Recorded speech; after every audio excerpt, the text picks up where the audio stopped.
राधा श्री राधा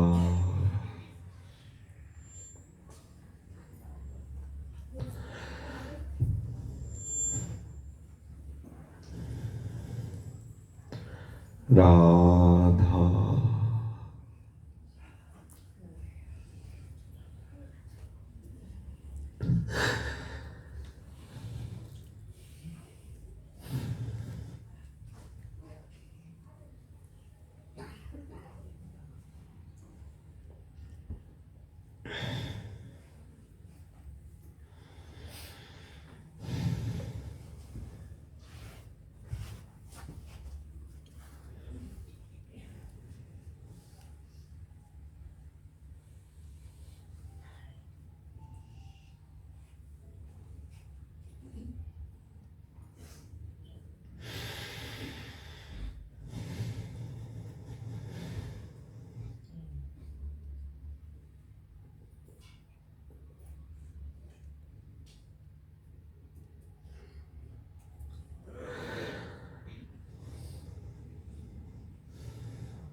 वृन्दावनेश्वरी तवैव पदारविन्दं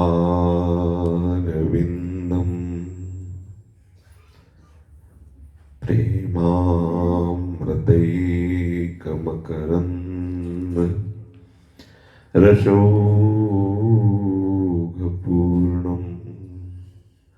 हृद्यर्पितं मधुपते स्मरतापमुग्रं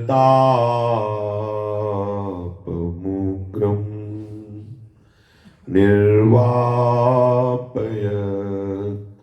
परमशीतलमाश्रयामि निर्वापयत् परमशीतलमाश्रयामि श्रीमद् श्री वृंदावन धाम की जय। श्री वृंदावन श्री वृंदावन श्री वृंदावन श्री वृंदावन प्राण वृंदावन जीवन वृंदावन सर्वस्व वृंदावन श्री वृंदावन। श्री राधा वल्लभ लाल की जय। भक्तन के शुभ गुण चरित जो सुनी है चितलाय ताके भक्ति बढ़े घनी अरु हरि हो ही सहाय। अजहूँ सोच विचारी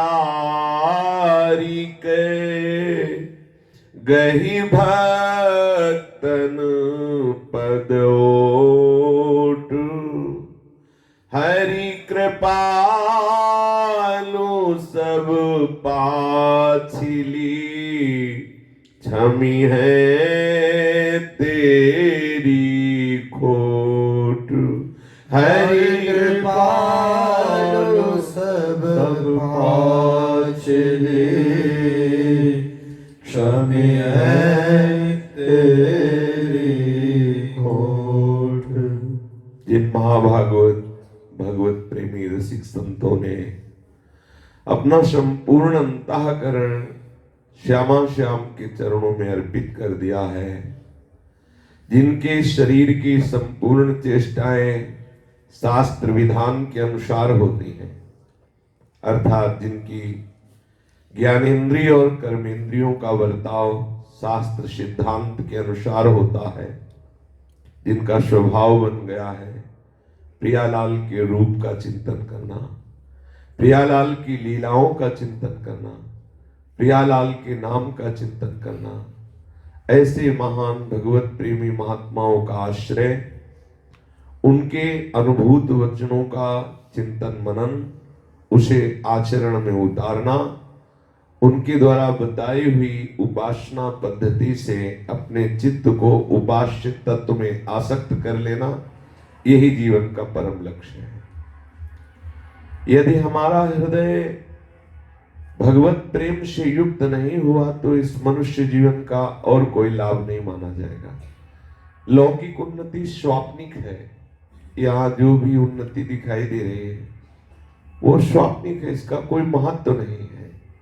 यहाँ ऊंचे से ऊंचे पद में चढ़ के विराजमान हुए या बहुत सांसारिक भोग संपत्ति प्राप्त हुई, और उसका कोई अस्तित्व नहीं है, क्योंकि जैसे हमने स्वप्न में बहुत से भोग पदार्थ पाए भोगे, लेकिन जब जगे तो कुछ नहीं था। ठीक ऐसे ही यहाँ से लेकर ब्रह्मलोक तक का जितना भी वैभव है सब भ्रमात्मक है। यदि हम संत समागम से हृदय की ऐसी स्थिति बना लें कि हमारा हृदय तड़पने लगे प्रभु के लिए, दो ही प्रकार से तड़पन हो सकती है। पहली हमारी भूख हो जाए, या बिना भूख के कोई संत कृपा करे और हमारी चित्त वृत्ति सहज में वासक्त कर दे प्रियालाल से, या स्वयं से ऐसी हमारे अंदर मांग पैदा हो जाए सत्संग के द्वारा, साधन भजन के द्वारा, या वो अपने सामर्थ्य से। ये है भगवत प्रेमी महात्माओं में इतने सामर्थ्य है कि वो एक विषयी से विषयी को, जो एकदम बिल्कुल नहीं चाहता प्रभु को, उसे प्रेमासक्त कर सकते हैं। ऐसा देखा गया है आचार्य कोटि के महापुरुषों में, आचार्य शरणागतों में, कि अगर वो निवेदन करते हैं प्रभु से, प्रार्थना करते हैं, तो प्रभु उनकी बात को स्वीकार कर लेते हैं, और घोर विषयी पुरुष को भी भगवत प्रेम में तड़पने का सौभाग्य प्रदान कर देते हैं।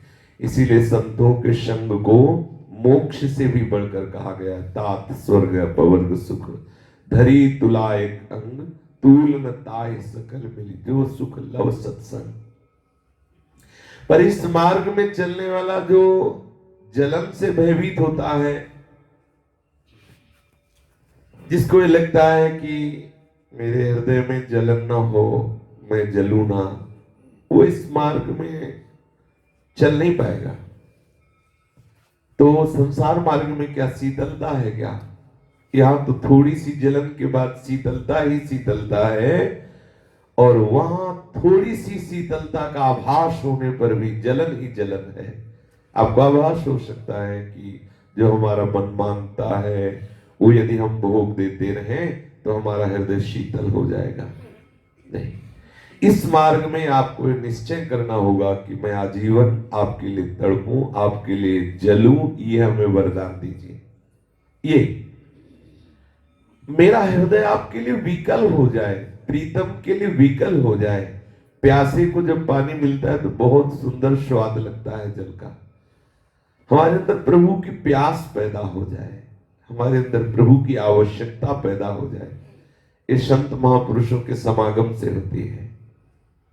ये ऐसी महामहिमामयी भजन की वृत्तियां उनके हृदय में होती हैं कि उनके दर्शन से, उनके संभाषण से, उनके संकल्प से हमारे हृदय में प्रभु की आवश्यकता पैदा हो जाती है।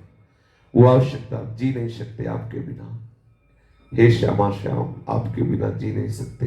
पूछो मत, जिस दिन थोड़ा सा भी इधर का आनंद स्पर्श करेगा तो ये झूठा संसार फिर आपको फंसा नहीं पाएगा। सच्ची मानिए, यहाँ बिल्कुल छल कपट का जाल बिछा हुआ है। यहाँ न कहीं आनंद है, न यहाँ कोई अपना प्यारा है, यहाँ सब भ्रम ही भ्रम है। हरिवंश महाप्रभु के वचन है, पाए जान जगत में सब जन कपटी कुटिल कलयुगी टंचु। मेरी सुभैया कृष्ण गुण संचु, इस पद में कह रहे हैं यहां किसी की तरफ मत देखो, अपने हृदय की वृत्ति संत सदगुरुदेव की कृपा प्रसाद से प्रियालाल के चरणों में आसक्त कर दो और हृदय तड़पने लगे।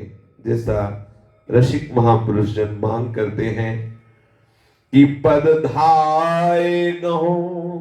आहा, कब ऐसा अवसर आएगा मैं देखूं कि मेरे प्रिया प्रीतम मेरे सामने मंद मंद मुस्कुराते हुए खड़े, मैं दौड़ करके दोनों के चरणों को ऐसे पकड़ लूं।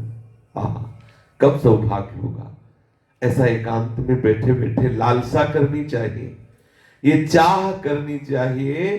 वो कौन सा दिन होगा, वो कौन सा समय होगा जब मैं देखूं कि मेरे आराध्य गलबैया दिए सामने खड़े हैं। आहा, जिनके लिए मैं तड़प रहा था, जिनके लिए मैं बहुत समय से विकल हो रहा था, मेरे प्राणाराध्य प्रभु मेरे सामने दौड़कर युगल सरकार के चरणों को ऐसे पकड़ूं। पर मेरे सौभाग्य क्या ऐसे होंगे। आहा, ये चिंतन होना चाहिए। एकांत में बैठा उपासक क्या यही चिंतन करता रहता है। पद धाय गहो ही लाए रहो, सब ताप दहो ये भाग्य कहां। पद धाय गहो ही लाए रहो, सब ताप दहो यह भाग्य कहां। कर शीस लहो सुनी बैन रहो, मधुनैन चहो ये भाग्य कहां। कर शीश रहो सुनी बैन रहो, मधुनैन चहो यह भाग्य कहां। दौड़ करके अपने प्राण प्यारी प्रिया जी और लाल जी के चरणों को पकड़ लूं, उनके चरणों को बार बार अपने हृदय से लगाऊं। बहुत समय से हृदय जल रहा था इनसे मिलने के लिए। इनके युगल चरणारविंद को अपने हृदय से लगाकर हृदय की जलन को मिटाऊं। पर ये भाग्य मेरे कहां, ऐसा मेरा सौभाग्य कहां। पद धाय गहो ही लाए रहो, सब ताप दहो ये भाग्य कहां। ऐसे मेरे भाग्य कहां कि मुझे सौभाग्य मिले कि मेरे युगल सरकार मेरे सामने है, मैं दौड़कर उनके चरणों को पकड़ूं, उनके चरणों को अपने हृदय से लगाऊं, हृदय की जलन मिटाऊं। पर हाय, मेरे ऐसे कहां सौभाग्य। मैं देख पाऊं कि मैं जब उनके श्री चरणों में ऐसे लिपटा तो दोनों युगल सरकार करुणा करके अपने कर कमल हमारे मस्तक पर विराजमान किया। ऐसे ये कब देख पाऊं। मेरे ऐसे भाग्य कहां कि मैं ऐसा सौभाग्य प्राप्त कर पाऊं। कर शीस लहो, फिर वो मेरे से बोले कि अब मैं तुझे कभी दूर नहीं करूंगी, सदैव तू मेरे पास रहेगी। ये मेरी श्रवणेंद्रिय सुन पावे। पर मेरे ऐसे भाग्य कहां। मेरे नेत्र देखे मुस्कुराते हुए युगल सरकार को बड़ा चैन मिले हृदय में, पर मेरे ऐसे भाग्य कहां। एकांत में बैठा हुआ उपासक ऐसा चिंतन करे, ऐसे तड़पे कि कब मुझे सौभाग्य प्राप्त होगा। इस तड़पन से डरो मत, इस जलन से डरो मत। ये जलन महाअमृतमयी है। महापुरुष जन कह रहे हैं कि क्या बताऊं किस कदर से दर्द उठता दिल में है, दर्द को भी दर्द है, दर्द भी मुश्किल में है। क्या बताऊं किस कदर से दर्द उठता दिल में है, दर्द को भी दर्द है, दर्द भी मुश्किल में है। दर्द अपने हाल से अरे आगाह क्या करे, जो सांस भी ना ले सके वो आह वाह क्या करे। दर्द अपने हाल से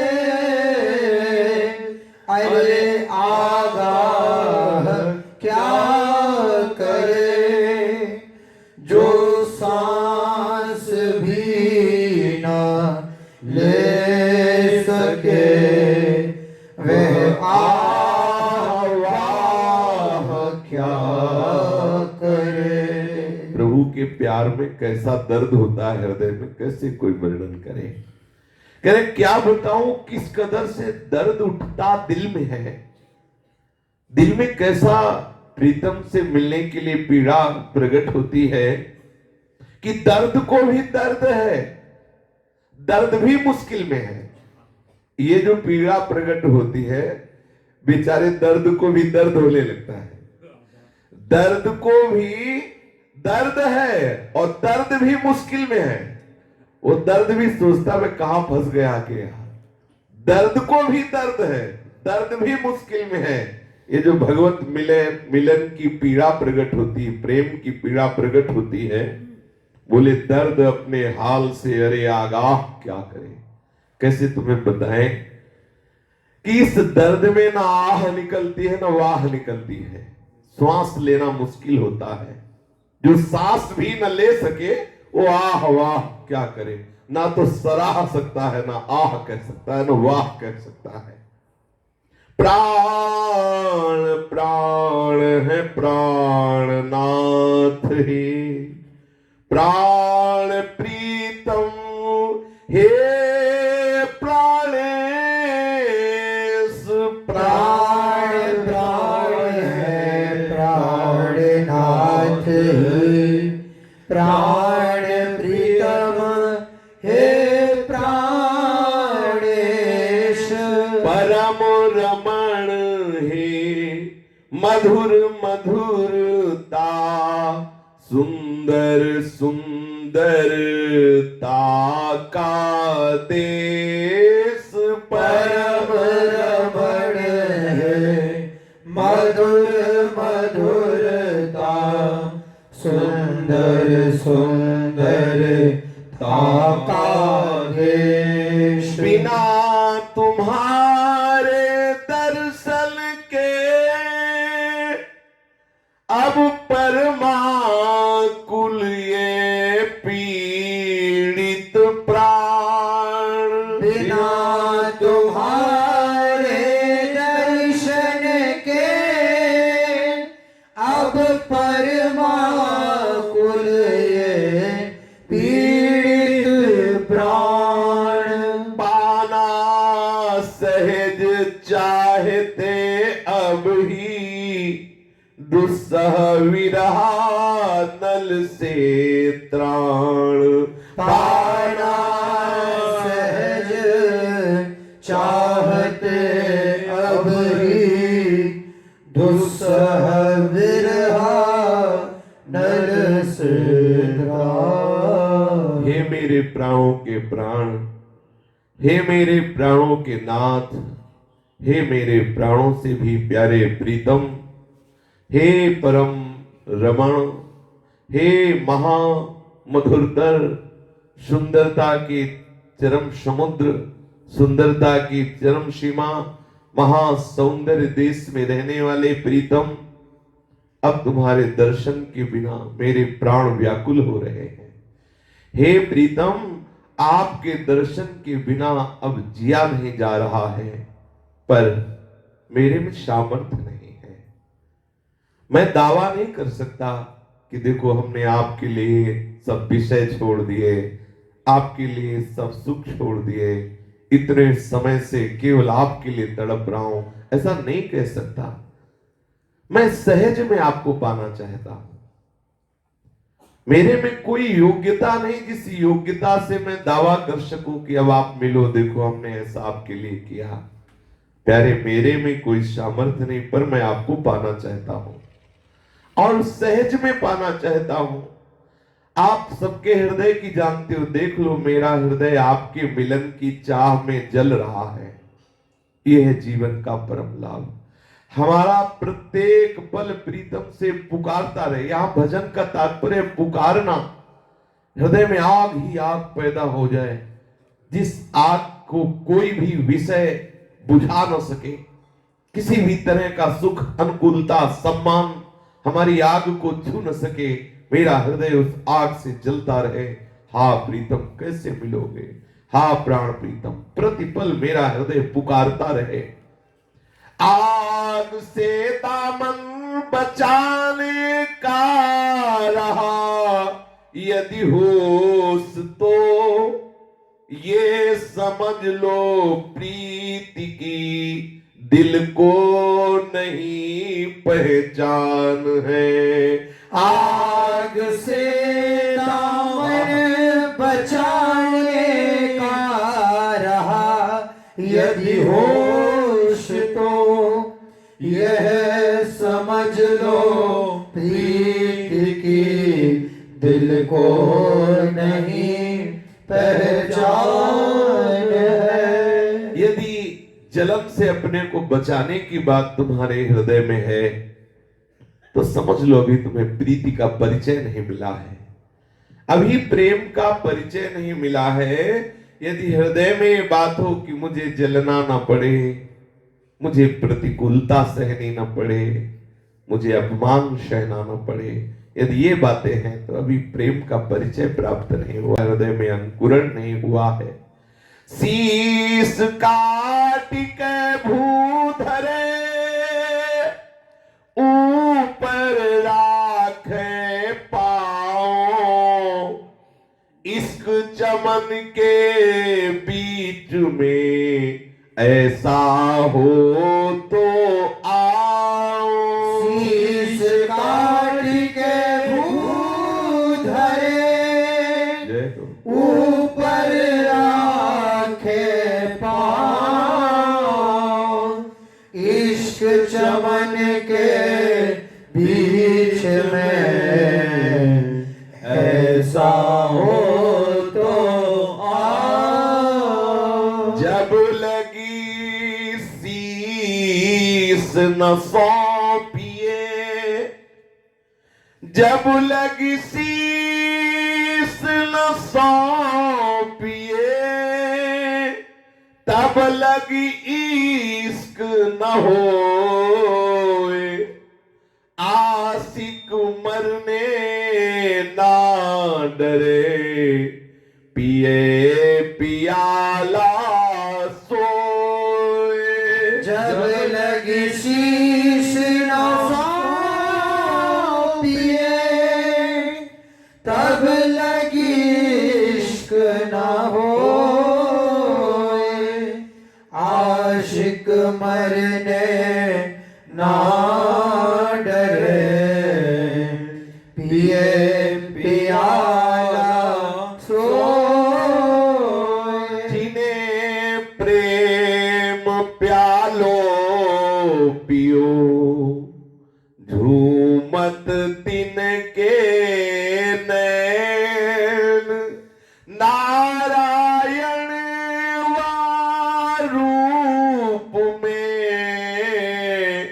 छके रहे दिन रैन।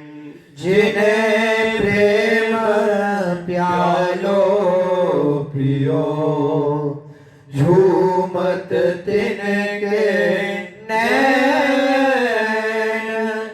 नारायण रूप में छके रहे दिन रैन। कबीरा प्याला प्रेम का अंतर लिया लगाए, रोम रोम में रमी रहा और अमल क्या खाए। कबीरा प्याला प्रेम का अंतर लिया लगाए, रोम रोम में रमे रहा और अमल क्या खाए। इस मार्ग का जो पथिक है वो शीश काट के भूधरे ऊपर रखे पांव। ये देखो, शीश काट के भूधरे, अपनी गर्दन उतार कर भूमि में रख दे और उसके ऊपर अपना पैर रखे फिर आगे बढ़े। समझ रहे? अपना आपा समर्पित करके अपने आपे को रौंद डाले, मिटा दे, अपना अस्तित्व मिटा दे, अपने मैं को मार दे, संपूर्ण अहमता ममता अपने इष्ट के चरणों में समर्पित कर दे। तभी ये प्रेम मार्ग है। शीश काट के भूधरे ऊपर रखे पाओ, तो इश्क चमन के बीच में ऐसा हो तो आओ। प्रेमी जन कहते हैं यदि ऐसा हो तो आ जाओ। हमारे इस प्रेम खेल का रसास्वादन यदि लेना है तो पहले आपा को मेट दीजिए, अपना अस्तित्व मेट दीजिए, पूर्ण रूप से आत्मसमर्पण कर दीजिए। जोई जोई प्यारो करे सोई मोहि भावे, अपना अस्तित्व न रह जाए, मैं को मिटा दीजिए। यही है शीश काट के रखना, अपना अस्तित्व, अपनी अहमता प्रभु के चरणों में, अपने प्रीतम के चरणों में समर्पित कर दिया। अब कोई आह नहीं, कोई वाह नहीं, अंदर कितना भी सुख का वर्धन हो रहा है, गंभीर, कोई वाह नहीं। और कितनी भी भयानक प्रतिकूलता और अपार कष्ट है, कभी आह नहीं। कोई जान नहीं पाएगा कि कहीं कोई अंदर कष्ट भी है क्या। अपार सुख में डूबा है, कोई समझ भी नहीं सकता क्या इसे सुख भी है क्या। ऊपर से उदासीन, ये स्थिति प्रेमी की, न बाहर कोई जान सकता है कि दुख में है, न जान सकता है कि सुख में है। कभी कभी बांध टूट जाए तो बात अलग है। जब लगी शीश न सौंपिए तब लगी इश्क न होए। प्रेम ऐसे नहीं होता, प्रेम होता है समर्पण से।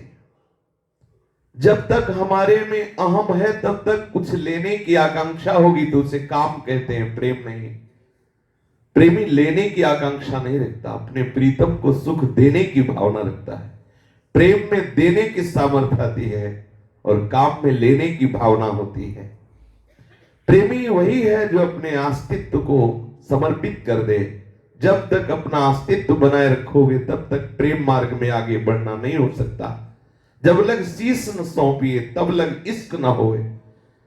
अगर आशिक प्रेमी मरने से डरा तो प्रेमी कैसा? बोले जिसने प्रेम प्याला पिया वो मरने से नहीं डरा, या जो प्रेम प्याला पीना चाहते हैं वो भी मरने से नहीं डरते।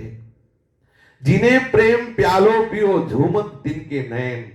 अगर एक बार इस प्रेम का एक बिंदु भी आप हृदय में आ जाएगा तो बड़ी ऐसी उन्मत्तता चढ़ेगी और नशा खाने की जरूरत नहीं है।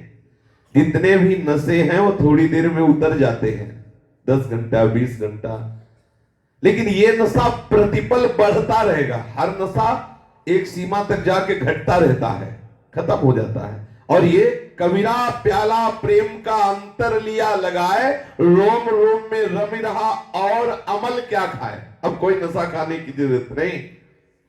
अपार उन्मत्तता, अपार मस्ती जब चित्त जुड़ता है अपने ऐसे सौंदर्य समुद्र प्रीतम से, वाणी की सामर्थ्य नहीं कि वर्णन किया जा सके। जीवन का सार है। अपने आप को समर्पित कर दो प्रिया प्रीतम के चरणों में और महारस का अनुभव कर लो। आपको देखने को मिलेगा श्री श्यामा श्याम का अद्भुत नित्य विहार रस।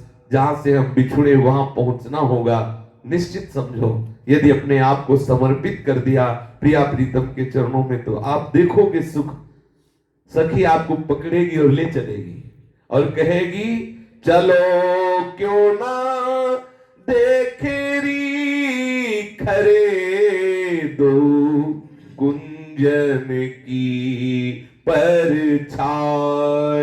चलो क्यों ना देखेरी खरे दो कुंजन की परछाई।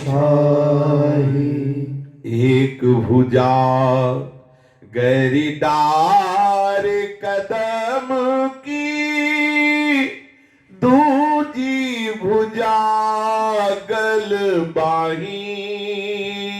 एक भुजा गरिदार कदम की, दूजी भुजा गलबाही। चलो क्यों ना देखे री खरे दो कुंजन की परछाई। चलो क्यों ना देखेरी खरे दो कुंजन की परछाई। छवि सो छबीली लपटी लटकी रही, कनक बेली तमाल अरुझाई। छवि सो छबीली लपटी लटकी रही, कनक बेली तमाल अरुझाई। श्री हरिदास के स्वामी श्यामा कुंज बिहारी, रंगे हैं प्रेम रंग माही। श्री हरिदास के स्वामी श्यामा कुंज बिहारी, रंगे हैं प्रेम रंग माही।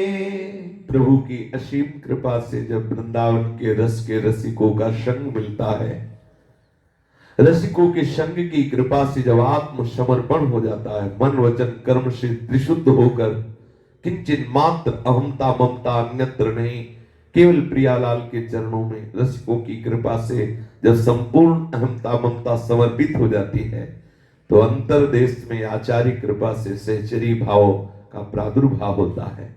और गुरु स्वरूपा सहचरी कहती, चलो सखी आओ तुम्हें हम दिखाते हैं अपने प्रिया प्रीतम की अद्भुत शोभा। देखो कुंजों की छाया में कैसे हमारे युगल सरकार, एक भुजा तो श्री लालजू बिहारी जी महाराज ने कदम की डाल में डाल रखी है, दूसरी भुजा प्रिया प्रीतम गलबैया दिए हुए कैसे खड़े हैं। देखो देखो कैसी अपार शोभा हो रही।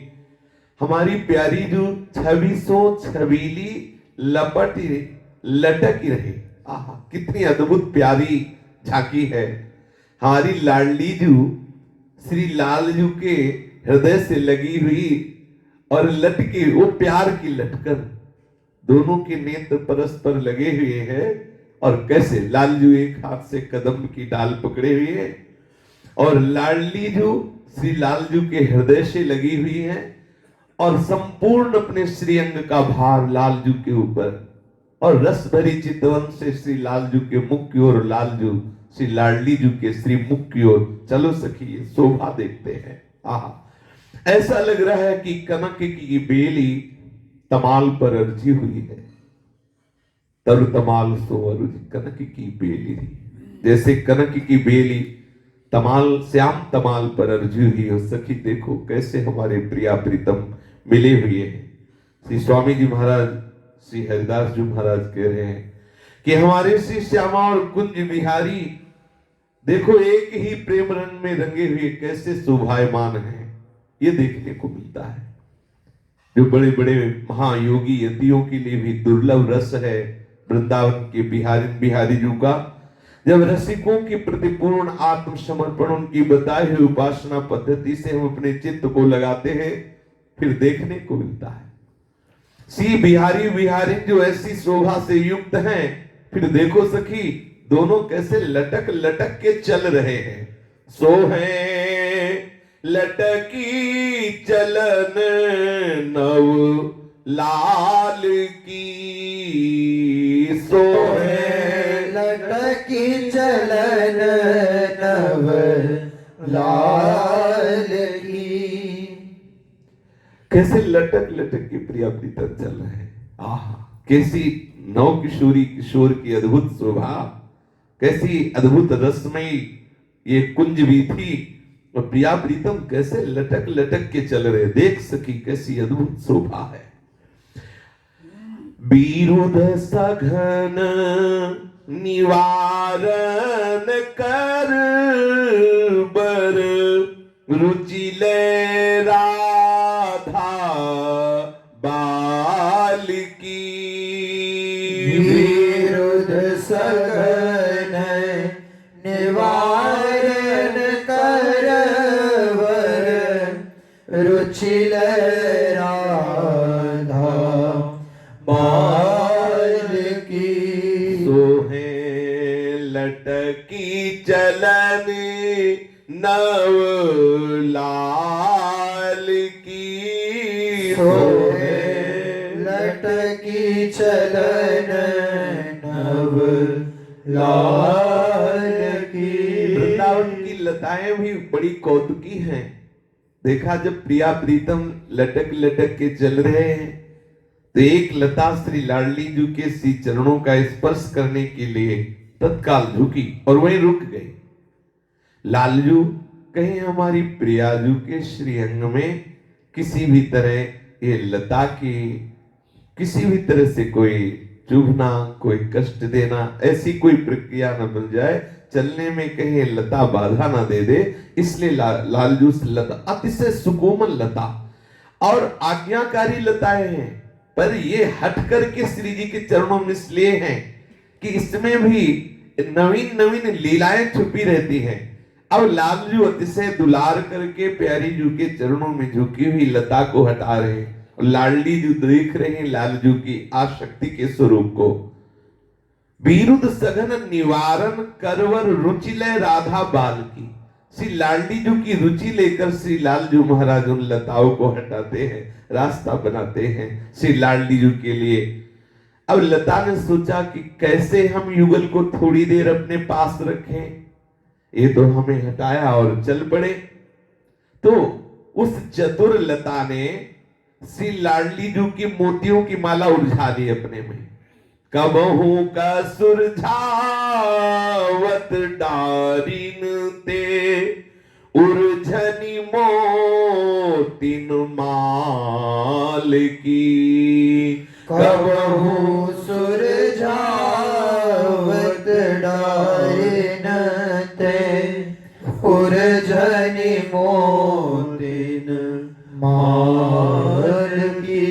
वृंदावन हित रूप जाऊं बलि लपटनी उभय मराल की, वृंदावन हित रूप जाऊं बलि लपटनी उभय मराल की।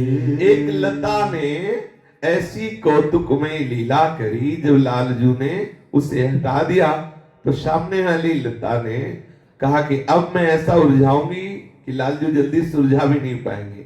लाडली जी के हृदय देश में विराजमान मोतियों की माला अपनी टहनी पे उलझा ली अब लाडली जूस मोती की माला ऐसे पकड़, अब लालजू से बार बार सुलझा रहे, उस लता की मनोकामना पूर्ण हो रही। प्रिया प्रीतम कुछ देर उसके समीप रुके हुए, कबहू को सुलझावत डारिनते उलझन मोतिन माल की। मैं बलिहारी जाती हूं, जब माला उलझ गई तब ये दोनों उलझ गए। अर्थात दोनों ये हंस हंसनी, ये दोनों मराल एक दूसरे का आलिंगन कर रहे। लता अपनी पंखुड़ियों से, अपने पुष्पों से, अपने पराग से दोनों को ढक रहे। कैसी देख रही सखी, कैसी अद्भुत शोभा। दोहनी की प्रीति अनादि अनोखी, दोहनी की प्रीति अनादि अनोखी। परम मधुर मूर्ति स्नेह की, चिदानंद में चोखी। परम मधुर मूर्ति स्नेह की, चिदानंद में चोखी। दोहनी की प्रीति अनादि अनोखी, दोहरे की प्रीति अनादि अनोखी। मन बचन नीते परे दिव्य दंपति, मन बचन नीते परे दिव्य दंपति। अनादि अति सोहनी, पटतर नहीं को ना हुई है, जोड़ी मोहन मोहिनी। मन बचन नीते पर दिव्य दंपति, अनादि अति सोहनी। पटतर नहीं को ना होई है, जोड़ी मोहन मोहिनी। देखो सखी कैसे प्रिया प्रीतम आलिंगित है। ये अपार प्रीति हमारे श्यामा श्याम में है, अनादि है, अनोखी है प्रीति। ये परम मधुर स्नेह की मूर्ति है हमारे श्यामा श्याम, चिदानंद प्रेम की मूर्ति है। मन वचन से परे प्रेम है हमारे प्रिया प्रीतम का।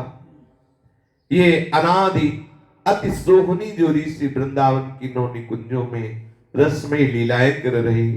हे सखी, इनकी पटतर अर्थात उपमा में ना कोई है, ना कोई पीछे रहा है, ना कोई आगे होगा। ऐसी ये अनोखी जोड़ी हमारे श्यामा श्याम की है। हे सखी, श्री श्यामा श्याम के इस प्रेम रस का अनुभव करने के लिए हमारे जो रसिकों ने उपाय बताया है, निरंतर इनके लीला गायन, निरंतर इनका नाम जप, निरंतर इनका स्मरण, अंतर न पड़ने पावे। बहुत जल्दी आपको आसक्ति हो जाएगी। देख लीजिए, निरंतरता में अभी हमारे बाधा है। कभी हमें कोई भोग खींच लेता है, कभी कोई अनुकूल प्रतिकूल परिस्थिति बहिर्मुख कर देती है, कभी कोई हम सुख चाहने लगते हैं। अगर हमारे हृदय में निरंतरता चलने लगे, कभी नाम जप, कभी वाणी चिंतन, कभी हम प्रियाजू के रूप का चिंतन, कभी हम प्रियाजू की किसी लीला का चिंतन, आप कुछ ही दिनों में देखिएगा तो सबसे पहले कृपा होगी कि आपका देह भाव नष्ट होने लगेगा, देह भाव की विस्मृति होने लगेगी। आपको एक अपार आनंद की हृदय में अनुभूति होगी, जिसकी हमें चाह अनंत जन्मों से है। फिर इस रस का जहां अनुभव हुआ, आपको स्वरूप की प्राप्ति होगी। ये सब एक सेकंड में भी हो सकता है और करोड़ कल्पों में भी दुर्लभ है। दोनों बातें समझ लीजिए। ये एक सेकंड ब्रह्मानुभूति और तत्काल प्रेम एक सेकंड में बिल्कुल हो गया, इतने में हो गया। और करोड़ कल्प तक लगा रहे तो भी नहीं हो सकता। हमारे ऊपर असीम कृपा है, हमें वृंदावन धाम का आश्रय वास मिला, रसिकों का संग मिला, उपासना पद्धति मिली। अब हम अपने चित्त को प्रिया प्रीतम में पूर्णतः लगा दें। चलते हैं पूज्य श्री राधा बाबा के पावन चरित्र की तरफ। बहुत कृपा है श्री जी की, जो रस में डूबे हुए महापुरुषों के जीवन चरित्र के कथन श्रवण का हमें सौभाग्य मिला। प्रसंग चल रहा है, पूज्य श्री राधा बाबा और भाई जी महाराज 600 भक्तों के साथ तीर्थ यात्रा कर रहे हैं ट्रेन के द्वारा। एक रिजर्व ट्रेनियों को सुव्यवस्थित जहां जहां तय हो चुका है वहां वहां पहुंचा रही है। अब दिल्ली से कल चर्चा हुई थी परम फकीर सरमद, जो राम भक्त जिनका कत्ल औरंगजेब ने किया जामा मस्जिद की सीढ़ियों पर। दिल्ली से तीर्थ यात्रा ट्रेन जब मथुरा के समीप पहुंचने वाली थी, तब मथुरा और वृंदावन का नाम सुनकर बाबा की भाव भूमिका में परिवर्तन आने लगा। ब्रजमंडल आ रहा है, इस स्मृति से ही बाबा के हृदय में भावोद्दीपन होने लगा, क्योंकि ये भूमि तो अपने हृदयाराध्य के महा आह्लाद की रंग स्थली है। मथुरा पहुंच करके राधा बाबा और भाई जी बिरला मंदिर की धर्मशाला में ठहरे। बाबा वृंदावन में प्रवेश नहीं किए। राधा बाबा की भाव स्थिति में था कि एक बार वृंदावन में कदम गए तो हम पीठ नहीं दे सकते वृंदावन को। हम अपने श्यामा श्याम की रस केलिमयी कुंज में प्रवेश करने के बाद वापस नहीं लौटे। इसलिए आए तो मथुरा और वृंदावन के बीच में बिरला मंदिर में रुक गए। ये देखो निष्ठा होती महापुरुषों में देखी गई। बोले धाम की मर्यादा है कि प्रवेश होने के बाद वापस नहीं जाया जाता, इसलिए हम ऐसे वृंदावन को पीठ नहीं देंगे। बिरला मंदिर की धर्मशाला में, जो मथुरा और वृंदावन के मध्य में स्थित है, भाई जी ने राधा बाबा से कहा जब वहां रुके कि चलो सबसे पहले यमुना स्नान करते। वही समीप में ही पीछे यमुना जी बहती थी। यमुना शब्द सुनते ही बाबा के रोम रोम खड़े हो गए, अंतर्मुक्ता में डूबने लगे, शरीर शिथिल होने लगा। भाई जी ने राधा बाबा का कर कमल पकड़ा और यमुना जी ले गए। बाबा तो भाव में डूबे हुए देख रहे हैं कि मुझ मंजू श्यामा को मेरे प्रीतम हाथ पकड़कर यमुना उगान करने ले जा रहे हैं। बाबा तो अपने भाव में डूबे हुए विकल। भाई जी के स्थान में भाई जी नहीं दिखाई दे रहे, उनको नील सुंदर श्याम सुंदर दिखाई दे रहे हैं। और अन्य जितने तीर्थ यात्री वो देख रहे हैं बाबा की विकलता, पैर कहीं पड़ रहा है, नेत्र मुदे हुए जैसे कोई बहुत नशा कर लिया हो। तीर्थ यात्री सब दर्शन कर रहे हैं बाबा की भाव स्थिति। लड़खड़ाते हुए यमुना जी के समीप गए, यमुना स्नान हुआ, पुनः धर्मशाला में कुछ क्षण विश्राम हुआ। फिर तीर्थ यात्रियों के साथ भाई जी और राधा बाबा श्री गोवर्धन गिरिराज जी की परिक्रमा की। श्री गिरिराज जी की परिक्रमा नाम कीर्तन करते हुए, स्मरण करते हुए सिद्धांत के अनुसार लगाए। सिद्धांत का स्वरूप यह है कि जैसे परिक्रमा में दाहिनी तरफ लवशंगा करना, थूकना, ये सब निषेध है। उल्लाद भी करना है तो परिक्रमा की बाईं तरफ करें, क्योंकि दाहिनी तरफ हमारे आराध्य देव, वो चाहे वृंदावन हो चाहे गिरिराज जी हो। किसी भी तरह की पादुका, मोजा, ये सब परिक्रमा में नहीं पहन, भले मत लगाइए, आप टहल लीजिए अन्य, लेकिन परिक्रमा लगाइए तो आप नंगे पैर लगाइए। ये उपासना है, बहुत बड़ी उपासना है। धाम की परिक्रमा, गिरिराज जी की परिक्रमा, एक एक पग में न जाने कितने सुकृत होते हैं। परिक्रमा को कभी पादुका पहनकर, जूता आदि पहनकर नहीं, टहलना बात अलग है, लेकिन परिक्रमा लगाना है तो आप नंगे पैर लगाइए। हाँ, कहते हैं हमारे पैरों में थोड़ा कष्ट हो जाता है, अच्छा है, बहुत जन्म पाप किए हैं, थोड़ा कष्ट बना रहे तो क्या जाता है। सिर भर जाओ उचित मोरा, जहां हमारे प्रिया प्रीतम अपने अतिशय कोमल चरणारविंद से विहरण करते हैं, इस भूमि में तो उचित है कि हम सिर के बल जाएं। पर चलो हम नंगे पैर ही परिक्रमा लगाएं। परिक्रमा में किसी भी तरह का कोई व्यसन न करें। जैसे कि गिरिराज जी की बड़ी परिक्रमा है तो कई लोग हैं बीड़ी सिगरेट पीते हैं, तंबाकू खाने लगते हैं, पान मसाला नहीं, आप पूजा कर रहे हैं, आप उपासना कर रहे हैं, आप कोई मनोरंजन थोड़ी करें। परिक्रमा लगाते समय किसी से प्रपंच की कोई बात न करें। जो आपको 4-5 घंटे प्रभु की अतिशय कृपा से ब्रजधाम में गिरिराज जी की तलहटी में व्यतीत करने के लिए समय दे दिया, माया से हटा के, आप उस समय को सार्थक करें, प्रतिपल नाम जप करें। कोई व्यसन न करें, कोई अन्य वार्ता न करें, फोन आदि का स्विच ऑफ कर दें, किसी से बात न करें, वो उपासना है। 4-5 घंटे बिल्कुल जगत के संबंध से रहित होकर परिक्रमा करें। अगर वृंदावन की कर रहे हैं या गिरिराज जी की या बरसाने की, एक ही पद्धति से हम जिस आराध्य देव की कर रहे हैं केवल उसका स्मरण। पूज्य पंडित श्री गया प्रसाद जी महाराज जब परिक्रमा करते, अगर कोई प्रियजन मिल भी जाता और बात करने लगता तो खड़े हो जाते, 1-2-4 शब्द बात किए तो खड़े होकर, और जहां हटे तो फिर प्रणाम करके परिक्रमा मार्ग को फिर नाम जप करते, एक कदम भी बात करते भी नहीं। हम अगर कोई प्रियजन है, पूज्य जन है, तो दैन्यता से खड़े हो जाते हैं, हमारी परिक्रमा रुक गई, अब हम बात कर लेते हैं, फिर राधा राधा राधा, फिर हमारी जो परिक्रमा चलेगी। तो ऐसे बड़ी सुंदर भाव रीति से सबके साथ भाई जी महाराज और राधा बाबा ने परिक्रमा की। जब परिक्रमा करके सभी लोग लौटे, ठीक अगले दिन बिरला मंदिर की धर्मशाला में प्रातः काल एक संत से बाबा का, राधा बाबा का मिलन बड़ी विचित्र रीति से हुआ। बाबा तो ब्रह्मवेला में जग जाते थे, प्रातः काल 4 बजे से ही स्नान आदि, जग तो महात्मा सोते नहीं है। जैसे कहा जाए कि 4 बजे स्नान के लिए उठे, तो ये ना समझे कि 4 बजे उठे, वो हर समय जगते ही रहते हैं, क्योंकि तमोगुण का जब नाश हो जाता है तो विश्राम के लिए सैया में जरूर लेटते हैं संतजन, लेकिन नींद नहीं होती, क्योंकि नींद तमोगुण अवस्था में होती है।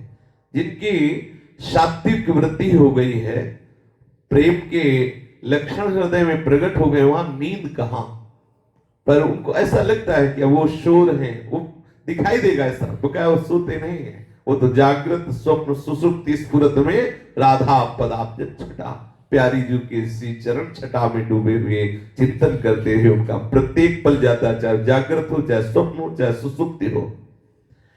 पर बाबा 4 बजे स्नान आदि के लिए उठ जाते, लेकिन गिरिराज जी की परिक्रमा करने के कारण, शरीर में थकान अधिक होने के कारण 7 बजे बाबा अपनी कुटिया का दरवाजा खोले, यहाँ जो धर्मशाला में, बिरला मंदिर की धर्मशाला में रुके थे, और शीत ऋतु थी, सर्दी का समय था, तो ऐसा लग रहा था सूर्योदय अभी ही हुआ है।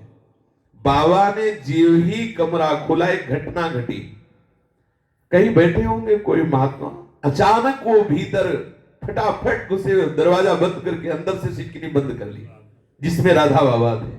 राधा बाबा ने जो ही दरवाजा खोला, कोई देख ही नहीं पाया, बड़ी रफ्तार से अंदर उस कमरे में घुसे राधा बाबा के, अंदर से जाके सिटकिनी बंद कर ली। बड़ी अनहोनी बात। अगर किसी को बाबा से मिलना होता था तो पहले सब विधान होता, भाई जी की अनुमति होती, और भी जो सेवा में थे उनसे अनुमति होती, 2 आदमी साथ जाते, फिर बाबा से मिलन होता। लेकिन ये तो आश्चर्य की बात, वो अंदर गए कमरे में, सिटकिनी भीतर से बंद कर ली। बड़ी अनहोनी बात, किसी का भी साहस नहीं हुआ वो पूछ सके। बाबा कमरे के अंदर, और वो बाबा भी सिटकिनी बंद करके बाबा के ही पास, भाई जी की आज्ञा के बिना कोई बाबा के कमरे में तो जा ही नहीं सकता था। श्री राम स्नेही जी और भगत जी, ये 2 ऐसे थे कि इतने सावधान रहते थे, बिना भाई जी की आज्ञा के, बिना उनसे अनुमति लिए कोई अंदर जा ही नहीं सकता था। और वो इसलिए कि बाबा की भाव दशा में कभी कोई व्यवधान न पड़ जाए, उनकी दिनचर्या में कोई बाधा न पड़ जाए। इतनी सावधानी होने पर भी अचानक ये बात हो गई, अनहोनी, बिना किसी सूचना के, बिना किसी प्रयोजन के, सहसा। अब किसी की हिम्मत नहीं, क्योंकि सिटकिनी अंदर से बंद, बाबा मौन। भीतर से सिटकिनी बंद करके वो संत राधा बाबा से प्रार्थना करने, फिर खिड़की से झांक के देखा क्या हो रहा है अंदर, हो क्या रहा है। हाथ जोड़कर वो संत बोले, विनम्रता अधिक है, कमर झुकाए हुए, आंखों से आंसू चल रहे हैं, गौर वर्ण के हैं, दाढ़ी के बाल भी सफेद हैं, मुखमंडल पर बड़ी कांति है। जब ही वो हाथ जोड़कर राधा बाबा के सामने खड़े हुए, अश्रु प्रवाह हो रहा है। उनके प्रवेश करते इस चेष्टा से बाबा के मन में एकदम विचार आया कि ऐसी अमर्यादित चेष्टा कैसे, कोई सूचना नहीं, कोई निजी परिकर से नहीं, अंदर आना, एकदम सिटकिनी बंद कर देना, न साथ में राम स्नेही जी है, न कोई भगत है। अतः इन्होंने मिलने के लिए श्री भाई जी महाराज से आज्ञा तो ली नहीं होगी। इसके अतिरिक्त ये प्रवेश करते ही सिटकिनी का द्वार हमारी तरफ अंदर से बंद कर दिया। ये भी साधु का व्यवहार नहीं, पर इनकी धन्यता, इनकी भावदशा, ये तो इस लोक से ही परे है। राधा बाबा ने पूछा कि क्या मैं आपका परिचय जान सकता हूं? वे संत विभोर वाणी में रोते हुए बोले कि आज रात्रि में मेरी स्वामिनी किशोरी जी ने मुझ तुच्छ सेवक से कहा कि जाओ, आज्ञा दी कि बिरला मंदिर में धर्मशाला में एक संत आए हुए हैं जिनका नाम राधा बाबा है, मैं उनको बहुत प्यार करती हूं, तुम जाओ और उनके दर्शन करके आओ। मैंने पूछा कहां कैसे जाऊं, मुझे पता नहीं है। तो उन्होंने मुझे बताया कि इस मार्ग से जाना, अमुक जगह मंदिर, उसी के बगल में कमरा, कमरे में वो बाबा रुके हुए हैं। ठीक उन्होंने मुझे एक कमरा दिखाया, मुझे मंदिर दिखाया और मुझे गली बताई और मैं तब आया। ये सुनते ही राधा बाबा रोने लगे।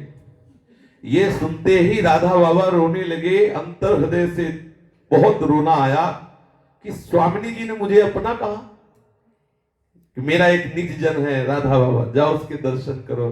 स्वामिनी जी ने आपसे कहा। बस बाबा के अश्रु चलते रहे। बाबा कह रहे हैं कि मैं तुम्हारे भाग्य की सराहना करूं कि अपने भाग्य की सराहना करूं? तुम्हारे भाग्य की सराहना की तुम्हें श्री जी स्वप्न में ऐसा बोले, और अपने भाग्य की सराहना की स्वामिनी जी की मैं नजर में हूं और उन्होंने मुझे अपना कहा, निज जन कहा। राधा बाबा ने कहा कि ये मेरा परम पावन सौभाग्य है, मैं आपका शुभ दर्शन कर रहा हूं। वैसे तो मौन रहते थे, लेकिन ये आप किशोरी जी के अनन्य हैं। आपको किशोरी जी ने दर्शन दिया, किशोरी जी ने मेरे मिलने के लिए आदेश किया। मैं आपके चरणों को बार बार प्रणाम करता हूं। आपको इतना प्यार लाडली जी करती हैं, आप इतने लाडली जी के अनन्य हैं, कृपा पात्र हैं। लाडली जी ने आपको आदेश दिया, मैं कैसे महिमा का बखान करूं? आप तो कृपा करके मुझे दर्शन देने आए हैं, कहिए मैं आपकी क्या सेवा कर सकता हूं? उन आगंतुक संत प्रवर ने कहा, बस मुझे आपका दर्शन मिल गया, क्योंकि मेरी स्वामिनी जी ने आपके दर्शन के लिए आदेश किया था। मुझे और कुछ नहीं चाहिए, मुझे इससे बढ़कर कुछ नहीं चाहिए। मैं किशोरी जी की प्रत्येक आज्ञा का पालन करना अपना जीवन मानता हूं। मेरी लाडली जी ने कहा, इसलिए मैं दर्शन करने आया। देखो, इसमें भी देखो एक निरपेक्षता भी झलक रही है कि मैं सिर्फ अपनी स्वामिनी की आज्ञा पालन करने के लिए आपके दर्शन करने आया हूं। आपसे कुछ चाहिए नहीं, कोई कृपा, कोई आशीर्वाद, ये कुछ चाहिए नहीं। मेरी लाडली जी ने कहा कि आपके दर्शन करना है, इसलिए मैं आया हूं। बाबा ने पूछा, आप कहां निवास करते हैं? समागत संत प्रवर ने कहा, मैं वृंदावन में रहता हूं, पर मैं ऐसी रहनी से रहता हूं, मुझे कोई जानता नहीं। ब्रजवासियों के टुकड़ों से हम अपने उदर का पोषण करते हैं और साधारण ऐसे ही रहते हैं, जिससे मुझे कोई जानता नहीं। बाबा ने पूछा कि आप बाहर कब से खड़े हैं? उन संत ने बताया कि 2.5 घंटे से बाहर खड़ा हूं, आपके दरवाजा खुलने का इंतजार कर रहा हूं। जब से नींद में हमें श्री जी ने आदेश किया स्वप्न में, तब से मैं भागा भागा आया और यहां आकर तब से खड़ा हूं कि सोच रहा हूं कि अब दरवाजा खुले, अब दरवाजा खुले। लगभग 2.5 घंटे से हाथ जोड़े खड़ा हूं कि दरवाजा खुल जाए। लाडली जी ने कहा, मैं दर्शन कर लूं। इसके बाद बाबा से उनकी बहुत देर तक प्रियाजू की रस भरी बातें होती रही। दोनों ही एक दूसरे के रस के प्रवाह में बहे जा रहे थे और बाहर सब इंतजार कर रहे थे कि कब सिटकिनी खुले। पर यह कृपा हुई कि एक खिड़की थी, उससे दिखाई दे दिया, तो बाधा नहीं पहुंची। नहीं तो ये होता कि हो क्या रहा है काफी समय। तो दर्शन हुआ कि ऐसी लीला, इसलिए एकाग्र पूर्वक वो रस भई चर्चा होती रही, कोई बाधा नहीं पड़ी। उन संत ने कहा कि बरसाने में एक बहुत ऊंची स्थिति के गृहस्थ संत हैं और उनका नाम श्री मोहिनी श्याम जी है। मैं आपसे कहता हूं, एक बार जरूर आप दर्शन कीजिए। राधा बाबा से कहा कि बरसाने में एक संत है श्री मोहिनी श्याम जी, और ये बड़े ही गुप्त हैं, बाह्य रूप से ऐसा रहते हैं कि इनको कोई पहचान नहीं सकता। आप इनके जरूर दर्शन कीजिए। ऐसी बाबा से कहने के बाद वो बाहर निकले और हाथ उठाकर रोते हुए वृंदावन की तरफ भागे। इतना लोगों ने देखा। ये सब अव्यक्त महापुरुष हैं जो ऐसे भाव में भरे हुए वृंदावन की तरफ बाबा चढ़ के ऊपर छत से भी देखे। फिर बाबा को लगा कि 2 दिन के लिए ही यात्रा यहां मथुरा मंडल में आई थी। बाबा ने अपने निजी परिकर को कहा कि ये जो संत आए थे इन्होंने आदेश किया है कि बरसाने में एक गृहस्थ संत है, उनका नाम मोहिनी श्याम है, और ये पूरे जैसे गृहस्थ होते, बिल्कुल ऐसे ही गृहस्थ। इनकी विषय में बताया कि ये बरसाने में स्वाभाविक प्रत्येक बच्चे में राधा जो के चरणों की प्रबल आसक्ति है। जैसे नंदगांव में है, श्री जी के प्रति पूर्ण भाव होते हुए ठसक है लाला की। देखो नंदगांव के गोसाई जी नहीं आते, कितना भी कुछ भी हो जब बोलेंगे तो बोलते नहीं नंद के लाला की जय, कचौड़ी लड्डू पूड़ी नहीं बोलते, मतलब उनका एक सखा भाव जैसा ठसक, ऐसे ही बरसाने में लाडली जी के प्रति ठसक होती है। इसी ठसक से युक्त थे और बस राधा राधा राधा राधा राधा हर समय रटते रहते थे। राधा नाम का चमत्कार श्री स्वामिनी जी के प्रति अपनापन मोहिनी श्याम जी में, और बहुत गुप्त रूप से रहते। क्या हुआ कि एक दिन ये श्री बरसाने में महल के दर्शन करने जा रहे थे, तो अचानक इनके सामने देखा कि करोड़ों करोड़ों कामों को मूर्छित कर देने वाले लालजू लाडली जो के चरण पकड़ के मना रहे। लाडली जो ऐसे ऐसे करती हुई ऊपर चढ़ती जा रही है, तो ऐसे बड़े से वो चिल्ला के रो पड़े, भागे, एकदम विकल हो गए। पत्नी साथ थी, पत्नी ने वो ब्रजवासिनी कस के पकड़ लिया, पकड़ के उनको ले गई घर। बोले कोई राक्षस देख लिया, ब्रह्म राक्षस या प्रेत, उससे इनकी दशा। अब झाड़ फूक शुरू उनके ऊपर और अब उनकी दशा तो बस उसी दिन से बदल गई। चीख चीख के कमरे में एकदम रो पड़ते और बाहर से कभी प्रकट नहीं होने दिया कि मैं भजन में हूं। श्री मोहिनी श्याम जी की पत्नी थी। बाबा ने कहा कि अगर हम चलेंगे तो भाई जी चलेंगे, भाई जी चलेंगे तो यात्री, सब यात्री 600 यात्री, और यदि वो गृहस्थ संत है तो जरूर गुप्त रहना चाहते होंगे, और हम सब जाएंगे तो मतलब, इसलिए 3-4 को कहा कि आप कार लीजिए और आप जाइए, उनके हाथ का कुछ जरूर ले आना मोहिनी श्याम जी का। तो ये परिकर गया, मोहिनी श्याम जी की पत्नी सबसे पहले मिली, तो पत्नी जी से कहा कि हमें वो संत भगवान, पहले तो नगर में पूछा बरसाने में संत, बोले यहाँ कोई ऐसे मोहिनी श्याम नाम के संत ही नहीं। फिर किसी ने कहा कि वो ब्रजवासी को तो तुम नहीं कह रहे हो, बोले हाँ ब्रजवासी जो बरसाने में रहते। तो किसी तरह उनके घर पहुंचे, पत्नी से पूछा, उन्होंने कहा संतवंत नहीं है, भूत लगे, भूत कमरे में हम ताला लगा के रखती, उनको भूत है। अरे बोले कोई बात नहीं, हमें दर्शन, बोले कुछ भी घटना घट जाए तो हम नहीं कह सकती, हम ताला लगा के रखती, बस उतने ही समय के लिए खोलती जितने में भोजन। देखो कैसी लीला, प्रभु की विचित्र लीला है। पागल स्थिति में वो रहते हैं, सबकी सुदृढ़ मान्यता है कि ब्रह्म राक्षस ने इनको पकड़ रखा है। बड़े लीला बिहारी ठाकुर है, समझने नहीं देते। बड़े बड़े ओझाओं ने खूब झाड़ा फूका सब, और जितना राधा बाबा परिकर सब हंस रहे कि हे हरि, इतने वो सिद्ध है कि वो सिद्ध महापुरुष आके उनका परिचय बता रहे राधा बाबा को, एक बार जरूर दर्शन कर। और उनकी दशा यहाँ क्या है, ताले में बंद ब्रह्म राक्षस मान करके कि इनके ऊपर ब्रह्म राक्षस परिवार वाले ओझाओं से झाड़ फूक करवाते हैं। श्री मोहिनी श्याम जी के पिता का नाम बनखंडी था, ये कोशी कला में रहने वाले थे, और इनके परिवार की निर्वाह के लिए वस्त्र की दुकान थी, और ये इतने भावुक थे कि किसानों को दे दिया करते थे वस्त्र। वस्त्र की जरूरत है, पैसा नहीं, ले जाओ, जब हो तब दे देना, ऐसा। और जब कभी कोई देता ब्याज से दे देता, उसी से परिवार चलता था। मोहिनी श्याम जी इतने गुप्त संत थे कि परिवार का कोई भी ये मानने के लिए तैयार नहीं था कि ये साधारण भक्त भी है। सभी उन्हें पागल मानते थे कि ब्रह्म राक्षस ने ग्रसित कर लिया, ये पागल है। और बरसाना ग्राम में कोई भक्त माने ऐसा तो है नहीं, जब घर के नहीं मानने के लिए तैयार तो बरसाने में कौन माने। अतः इनकी क्या साधना का क्रम हुआ है किसी को पता नहीं, कोई परिवार की चेष्टा से पता नहीं चला। मोहिनी श्याम जी के दर्शन का राधा बाबा से आग्रह किए जाने पर राधा बाबा विचार में पड़ गए। वे सुदुर्लभ संत के दर्शनार्थ स्वयं जाना चाहते थे, किंतु उनके जाने का अर्थ था कि श्री भाई जी महाराज भी उनके साथ साथ मथुरा से बरसाना, फिर सब लोग यात्रा ट्रेन लगभग दोपहरी में 4-5 घंटे पश्चात मथुरा स्टेशन छोड़ने वाली थी। अतः 4 घंटे की अवधि में भाई जी महाराज को ले जाना और वहां बरसाने में संत के दर्शन करा के वापस लाना, इस व्यवस्था की स्थिति में राधा बाबा ने ठाकुर घनश्याम जी को, जो ठाकुर स्वरूप बनते थे, ठाकुर घनश्याम जी को कहा कि आप इस ब्रज से परिचित हो, आप श्री कृष्ण चंद्र जी अग्रवाल जिनको दीक्षा दी, ठाकुर घनश्याम जी, श्री कृष्ण चंद्र जी अग्रवाल, और भाई जी के परिकर जो प्रधान थे उनको भेजा कि आप जो है जाइए, कार की व्यवस्था की। ठाकुर घनश्याम से कहा ये श्री कृष्ण चंद्र जी तुम्हारे साथ हैं, आप वृंदावन नंदगांव बरसाना ले जाकर इनको दर्शन भी कराओ और श्री मोहिनी श्याम के दर्शन कराओ।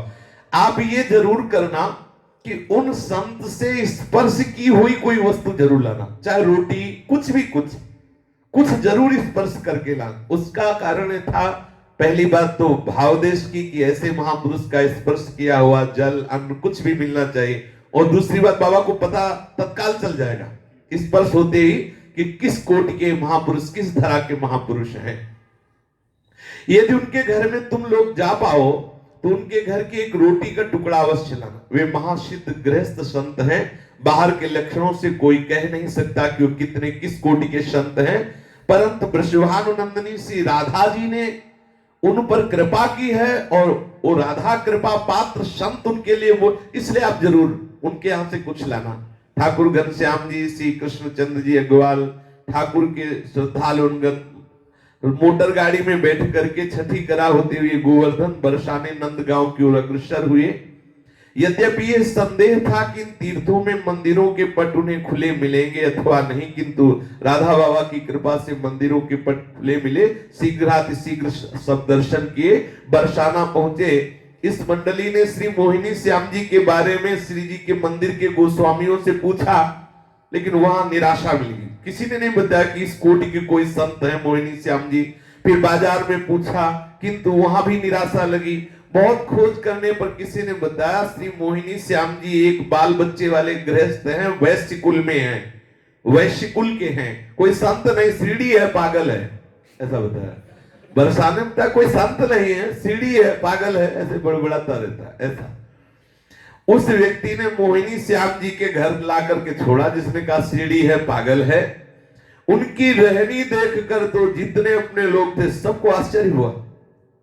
जब उनसे भिक्षा की याचना की गई तो उन्होंने पत्नी को आवाज दी और कहा दे दे, रोटी दे दे। भिक्षा लेकर ये मंडली राधा बाबा के पास मथुरा स्टेशन आ गई। राधा बाबा ने श्री मोहिनी श्याम जी के घर से लाई हुई भिक्षा को प्रणाम किया, मस्तक पर लगाया और एक एक कण भाव में रहे थे। फिर चिम्मनलाल गोस्वामी जी को उसी का अंश दिया। गोस्वामी जी ने यद्यपि वे पूजा आदि कर्म से निवृत्त अभी नहीं हुए थे, फिर भी उस भिक्षा को पाया क्योंकि राधा बाबा ने दिया है। मोहिनी श्याम जी का वृत्तांत सुनकर व्यक्तिगत रूप से फिर मैं अकेला उनके घर गया, देखने के मतलब क्या स्थिति है, कौन सी ऐसी चेष्टाएं हैं जो महाभागवत पुरुषों से मिलती हैं। पहले वो छत के नीचे बने कमरे में लेटे हुए थे, भीषण गर्मी का समय था और रजाई ओढ़े हुए थे। भीषण गर्मी का समय और रजाई ओढ़े हुए थे, और उन्होंने अपने पैरों से जूते नहीं उतारे, जूते पहने हुए, रजाई ओढ़े हुए, गर्मी के समय। मैं गया, उनको प्रणाम किया। बार बार आवाज देने पर उन्होंने रजाई से मुंह खोला और उनकी बेटी का नाम था राधा। राधा पुकारा और कहा रोटी दे दे। मैंने प्रार्थना की कि मेरी इच्छा थी कि महाराज आप अपने हाथ से रोटी दो, तो उनका अच्छा रोटी चाहिए। तो वो लघुशंका से भींगे हुए हाथ, मूत्र से भींगे हुए हाथ से उन्होंने रोटी दी। ये बहुत विचित्र बातें हैं। जो पहुंचे हुए संत होते हैं कुछ ऐसी लीलाएं करते हैं जिससे घृणा हो जाए, नफरत हो जाए, छोड़ के भागे। ऐसा हमने संबर्त ऋषि के विषय में महाभारत में पढ़ा था कि महाराज मरुत को जब आदेश हुआ यज्ञ के लिए, बड़ा प्रसंग है, तो उसमें फिर नारद जी ने बताया कि इस समय वशिष्ठ जी को देवराज इंद्र ने यज्ञ के लिए निमंत्रित कर लिया, वो तुम्हारी यज्ञ नहीं करेंगे, पर तुम्हें यदि यज्ञ करना आवश्यक ही है तो एक ऋषि है जो इंद्र के विरोध में यज्ञ करा सकता है, और वो है संवर्त ऋषि। पर वो नंग धड़ंग अवधूत रहते हैं, उनको पहचान पाना बड़ा कठिन। पहचान भी पा गए, पहचान मैं बता दूंगा, तो उनके व्यवहार को सह पाना बड़ा कठिन। मरुत जी ने कहा आप आज्ञा कीजिए, अति अनिवार्य है, संकल्प यज्ञ का हो गया है। और वशिष्ठ जी ने कहा कि तुम मनुष्य राजा हो और वो त्रिभुवनपति हैं, उनकी आज्ञा मैं नहीं टाल सकता, इसलिए तुम्हारी यज्ञ कैंसिल, उनकी यज्ञ करवाऊंगा।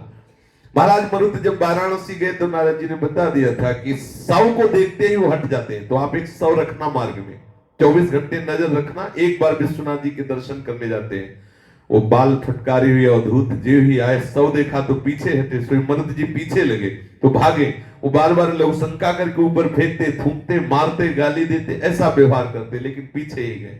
तब उन्होंने कहा क्या चाहते हो? तो उनका यज्ञ कराना चाहता हूं। किसने परिचय बताया?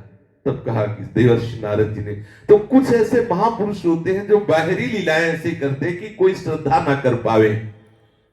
उन्होंने मूत्र से सने हुए हाथ से रोटी दी और बड़ी श्रद्धा के साथ आनंदित होकर रोटी लिया और घबरा रहा था कि कहीं मनीराम दोष न कर ले। अरे भाई कोई साधारण बात है? श्रद्धा पूर्वक अपने माथे पे रख के वो रोटी प्रसाद रख लिया। अब जो माताजी मोहिनी श्याम जी की पत्नी थी, उनका छी छी, हम कहती थी पगला है, देखो मूत करके तुम्हें रोटी दिया, फेंक दे रोटी, हम दूसरी दे। उनका नहीं, आप रह ले दीजिए। फिर बार बार हमने माताजी से कहा कि आप विश्वास करें, मैं महापुरुषों की बात कह रहा हूं, तुम्हारे पति को भूत प्रेत नहीं लगा, ये बहुत उच्च कोटि के महात्मा है, बहुत ऊंची स्थिति के महात्मा है। इस पर माताजी ने कहा बेटा तू न जाने इन्हें, मैं जानू, तू ले जा ले, इनको भूत प्रेत लगा है। बोले नहीं ये भगत, बोले ले चलो राधा रानी के मंदिर में। भूत प्रेत के कारण ये आज तक सीढ़ियां नहीं चढ़े, जहां सीढ़ियां चढ़ते थोड़े ही चढ़ने के बाद ये चीख पड़ते और लौट आते, वो ब्रह्म राक्षस खड़ा रहता रास्ते में। बाहरी लोगों की दृष्टि बाहरी दृष्टि होती है।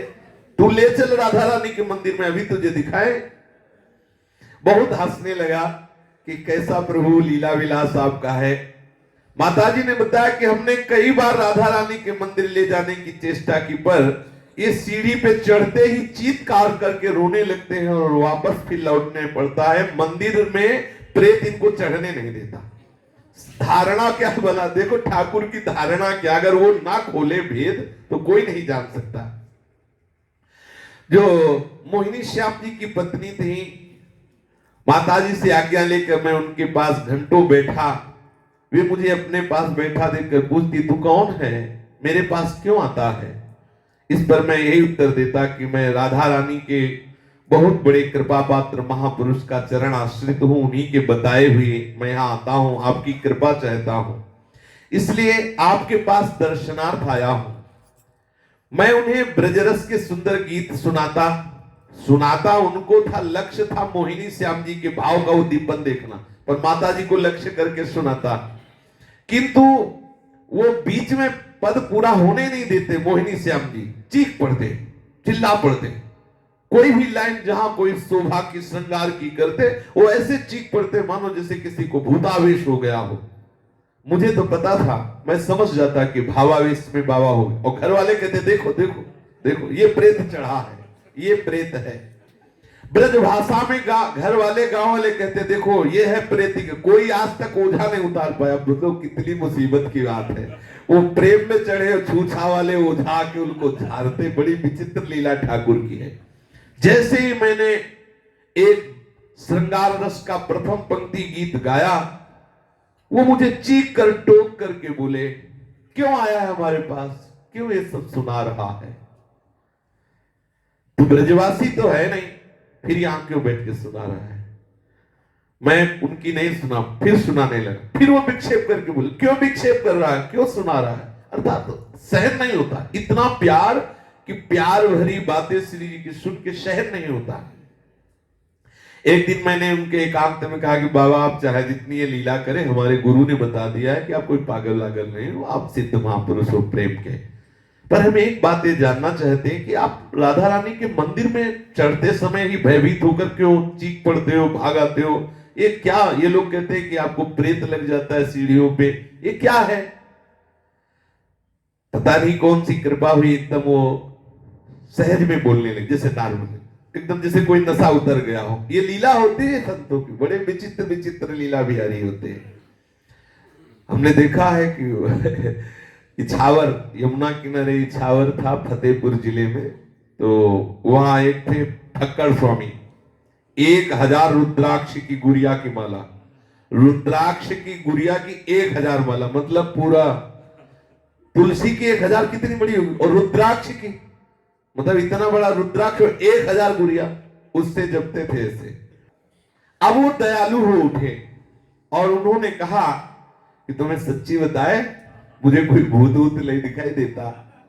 और वो रोने लगे और कहा भैया, एक दिन की बात है कि मैं राधा रानी के मंदिर में दर्शन करने जा रहा था, तो जब देखा तो सामने करोड़ करोड़ कामों को भी मूर्छित कर देने वाले लालजू और प्यारी जू उनको नाना कर रहे लालजू के चरणों पर, ये रूप देख के मुझे सहा नहीं गया, मैं चीख पड़ा। जब मैं मंदिर जाता हूं तो वही मुझे खड़े दिखाई देते, मैं चीख पड़ता हूं, मैं रो पड़ता हूं। ये सब कहते भूत आ गया। तो मैं सोचता हूं कि कोई जाने ना मेरी इस बात को, पर आज तक दर्शन करने नहीं जा पाया, ऊपर चढ़ ही नहीं पाता, जे ही देखा वो सामने का विकल हो जाता हूं ऐसा। अब मैं आगे बढ़ूं तो कैसे बढ़ूं, तुम्हें बताऊं तो क्या बताऊं। फिर कहने लगे कि राधा रानी रोज मेरे पास आती है, रोज अपना प्रसाद मुझे देती है, अब मुझे जाने की जरूरत नहीं। और हमने पूछा कहां से आती है, तो बताया देखो महल से आती है, ये हमारे ये बाहर से तो दरवाजा बंद करते हैं, खिड़की है, हम इस समय खिड़की खोलते हैं, इस खिड़की से राधा रानी अंदर आती है, हमें प्रसाद देती है, मैं प्रसाद पाता हूं और हमें दुलार करती है। निज महल के दर्शन यहीं से मुझे बैठे बैठे होते, खिड़की से रोज राधा रानी यहाँ आती, मुझ दीन को कितना प्यार करती, मैं तुझ में कैसे बताऊं। वे मुझसे ब्रजभाषा में बोलते जा रहे थे, इतनी आत्मीयता, जो ऐसी उद्दंडता कर रहे थे, इतने सरल, इतनी आत्मीयता, मैं निहाल हो गया कि अगर संत अपना परिचय न बतावे तो कोई जान नहीं सकता। फिर मैंने हाथ जोड़कर पूछा कि बाबा आपकी कपड़े की दुकान थी, तो वो दुकान सब खाली हो गई क्या?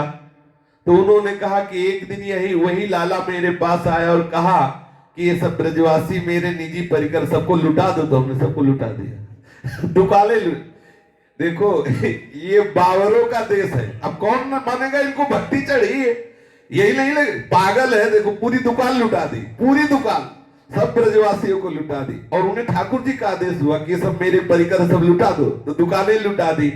अब जिस दिन से दुकान लुटा दी उस दिन से व्यवस्था खत्म। ये है संतों की लीला। और अरे भैया, मैं तो एक नौकर हूं, मेरे को तो जो हुक्म देता है मेरा लाला, मैं वही कहता हूं। और लाला के सब सखा है ब्रजवासी जन, और लाला आदेश करे मैं मानू नहीं, तो ऐसा कैसे हो सकता है?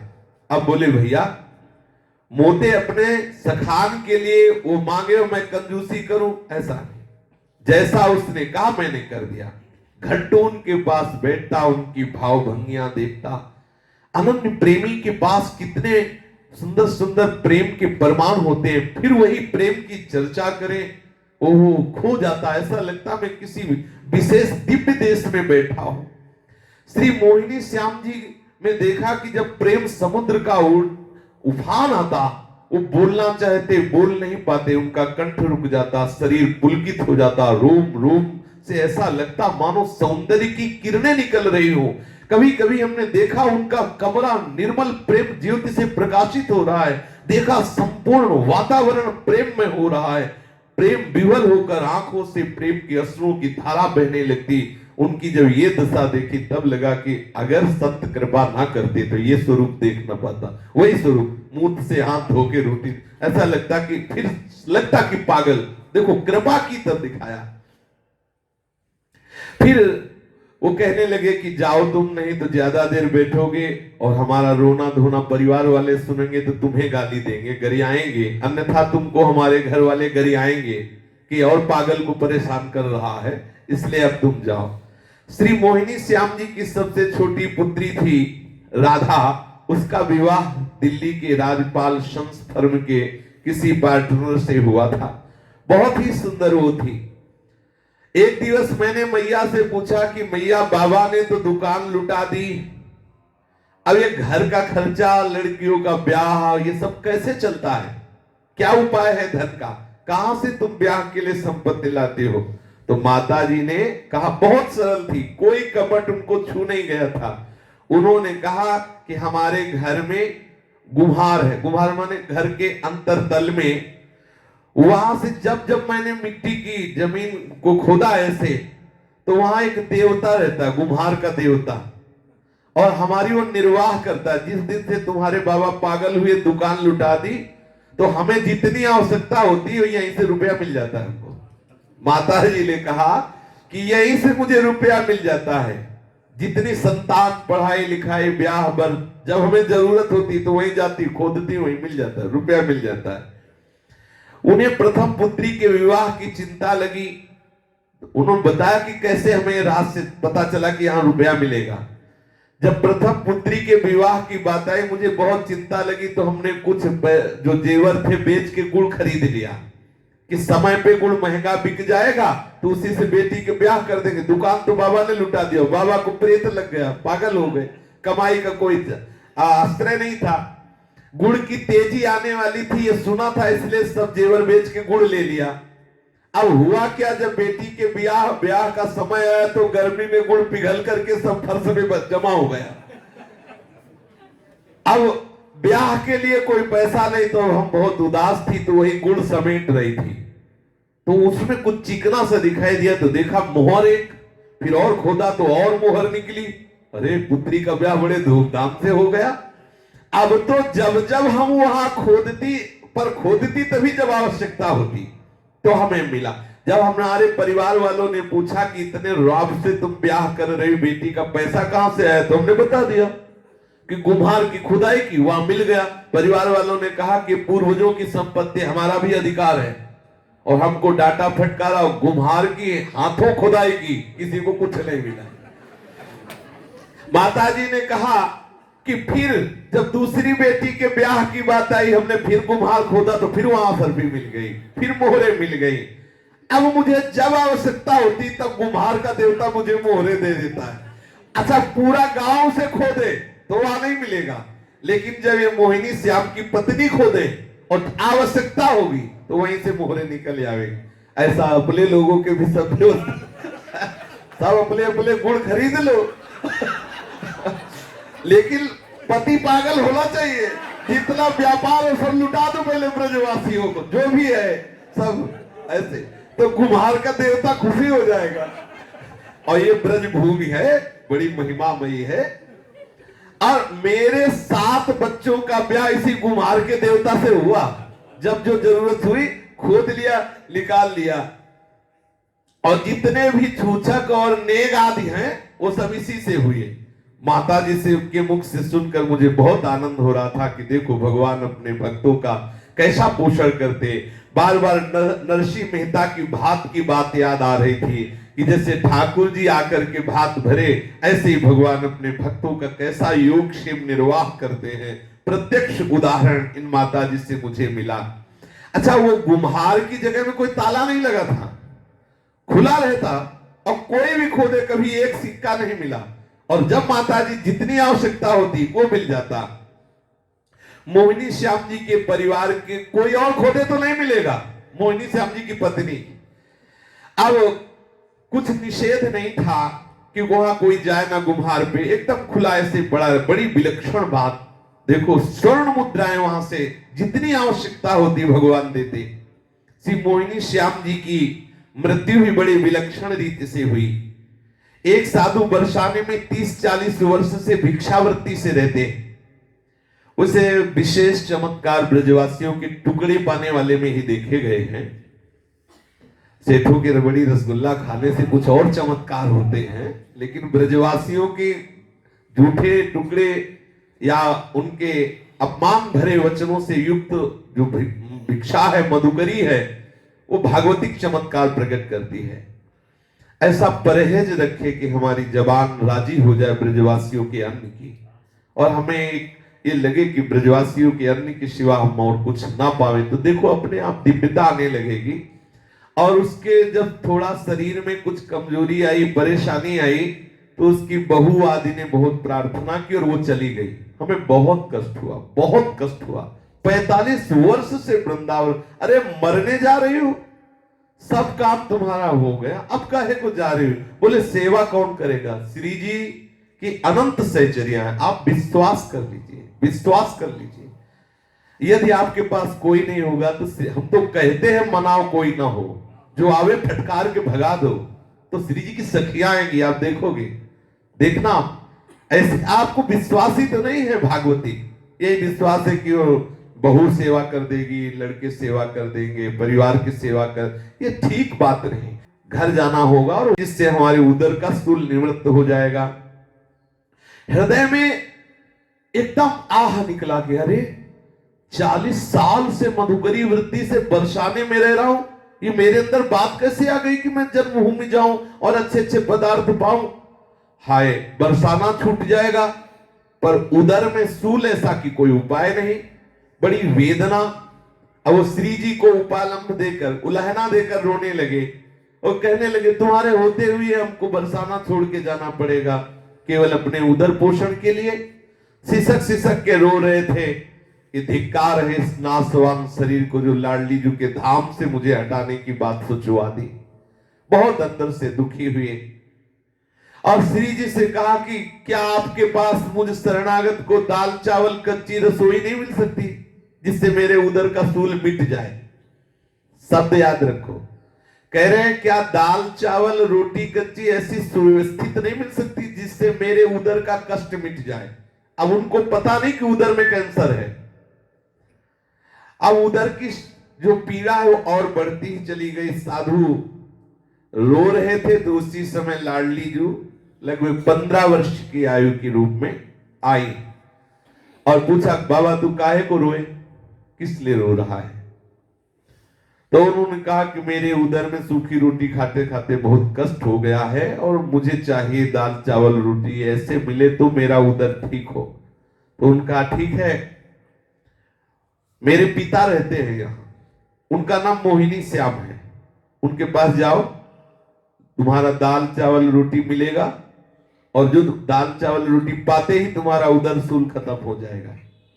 जा चले जाओ, वो मेरे पिता है। आहा, कितना प्यार है लाडली जी को अपने जनों से, इन्हीं मोहिनी श्याम की जिनकी बात कह रहा हूं। और जितने दिन चाहेगा जो चाहेगा सब वहां से मिल जाएगा।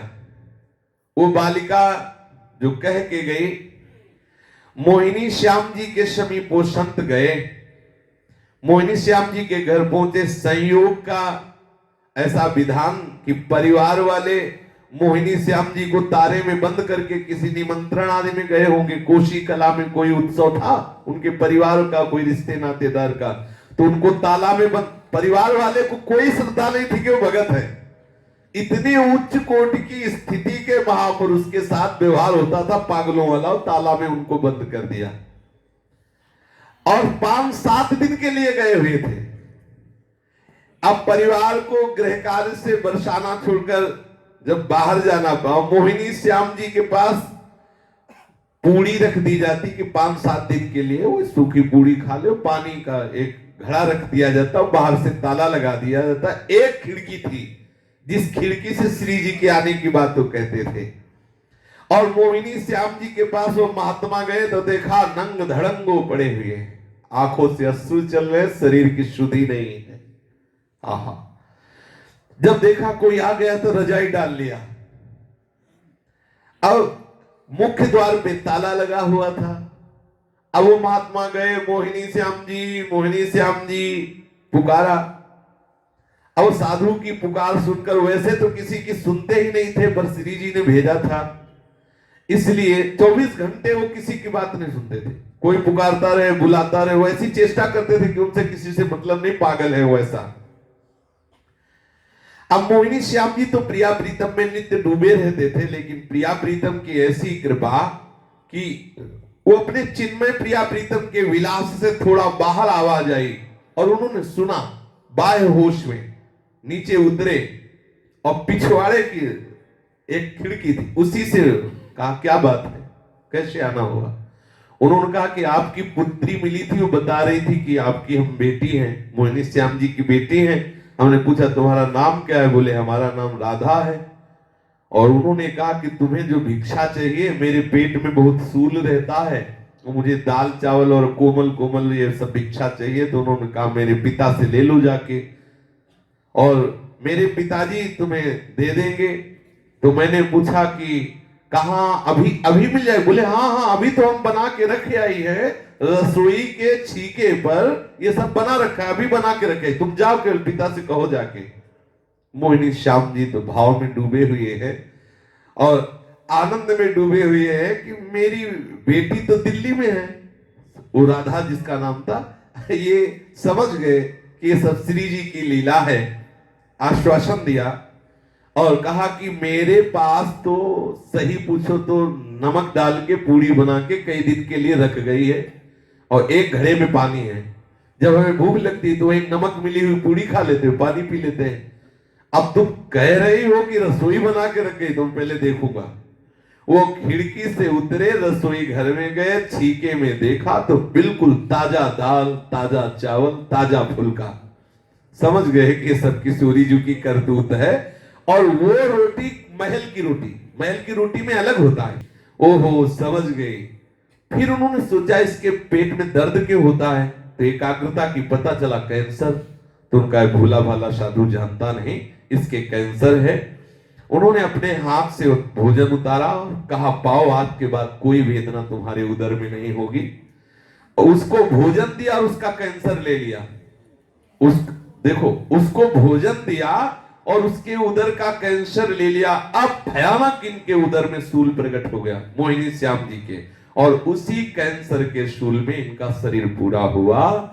ऐसे सी मोहिनी श्याम जी महाराज बरसाने में गुप्त रूप से विराजमान रहते थे। राधा बाबा को एक अव्यक्त संत के द्वारा पता चला, तब उनका रहस्य, ये गीता वाटिका से जो तीर्थ यात्रा में आए हुए लोग थे उनको ये सौभाग्य मिला। शेष चर्चा आगे। श्री राधा वल्लभ लाल की जय।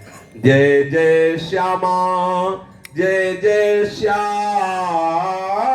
जय जय श्री वृंदावन धाम। जय जय श्यामा, जय जय श्याम, जय जय श्री वृंदावन धाम।